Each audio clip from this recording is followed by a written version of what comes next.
আসে, তারপরে যে হালি মানে জেলে যাবে না সেগা এই কেমিক্যালের পানি দেয়, তারপরে মনে করেন আর কি চুলকানি পানির মধ্যে থাকে জানা এরকম হাতের পা হয়ে যায় কালো হয়ে যায়, চারি কালো হয়ে যায় এই পানির নামলেই পানির অ্যাকশনে কালো হয়ে যায়। তো এই পানি তো আবার এই নদীতেই যাচ্ছে, এই জমিতেই যাচ্ছে।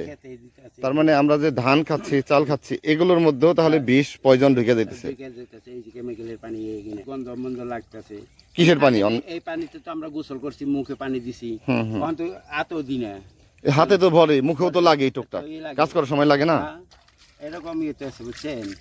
ময়লা পানি নামাই বেড়েছে, গরুর গোসল করে হ্যাঁ পানি নামাই বেড়েছে, এই সবই তারপরে যে গোবর মোবর শুদ্ধ নাম বানিয়েছে। না গোবর নামলে তো ভালো, কিন্তু যদি টয়লেটের একদম ডাইরেক্ট পায়খানার প্রস্রাবের পানি ঢোকায় এখানে তাহলে তো এটা আমাদের জন্য হুমকি। কাজ করেন আপনারা, সবার জন্য তো একটা হুমকি, তাই না? এটা একটা প্রয়োজন না, এটা একটা ক্ষতিকর না, প্রচুর ক্ষতিকর।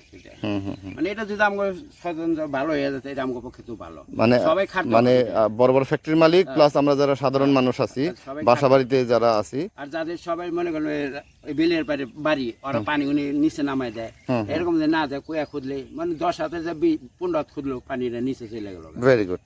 মানে 10 থেকে 15 হাত যদি কুয়া হই তাহলে পানিটার বাইরে দিতে হইলো না। যেরকম আমি 2টা করে নিছি, এরকম যদি সবাই করে দিতাম। 2টা কুয়া কতটুকু করে খুঁজছেন? আমি 15 হাত করে খুঁজছি।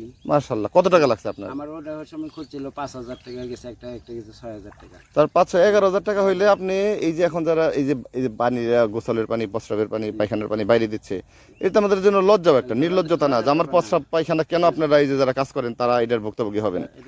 তার মানে 5, 6, 11, 12,000 বা 15,000 বা 20,000 টাকা যদি খরচ করে তাহলে এই পানিটার বাইরে আসতে হয় না। না না, এটা নিরাপদ হয় পানিটা। এটা একটা বিলের পানি তো সবাই একটা সুন্দরতা চায়। গোসল করছি এই না গোসল করছি, সব সাঁতার কাটছি, মাছ হয়েছে, তারপরে কত কিছু, ওই যে মাছ এখন তো মাছ তো মুখেই নেওয়া যায় না, তাহলে যে একটা পাওয়া গেল মুখেই নেওয়া যায় না। তো আপনি আমও চাই এটা ভালো হোক বুঝছেন, আমও ভাই এটা চাই ভালো হোক। ওই যে ব্রিজের পাড়েও যায় দেখেন ওই ডেন্ডার বোধ কি গন্ধ পানি নামতে আছে, এই যে ব্রিজের ওখানে আপনি ক্ষেত দেখেন, আপনার ওইদিকে লাল হয়েছে না, ওই ক্ষেত ওই পানি। তারপরে এই কচুরি পানাও দেখছি যে লাল হয়ে যেতেছে, তো তাই কচুরি পানাও লাল হয়ে যাচ্ছে। তার মানে কষ্ট করি বিফল হয়ে যায় এক সময়। কেন?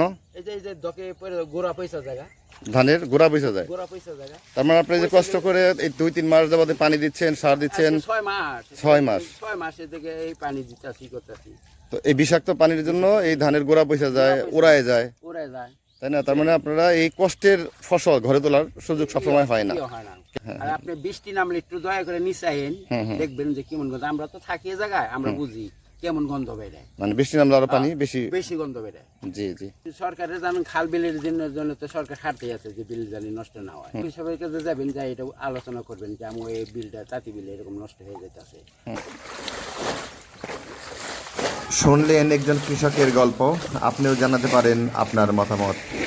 ধন্যবাদ ভিডিওটি শেষ পর্যন্ত দেখার জন্য। আসসালামু আলাইকুম রহমতুল্লাহি ওয়া বারাকাতুহু।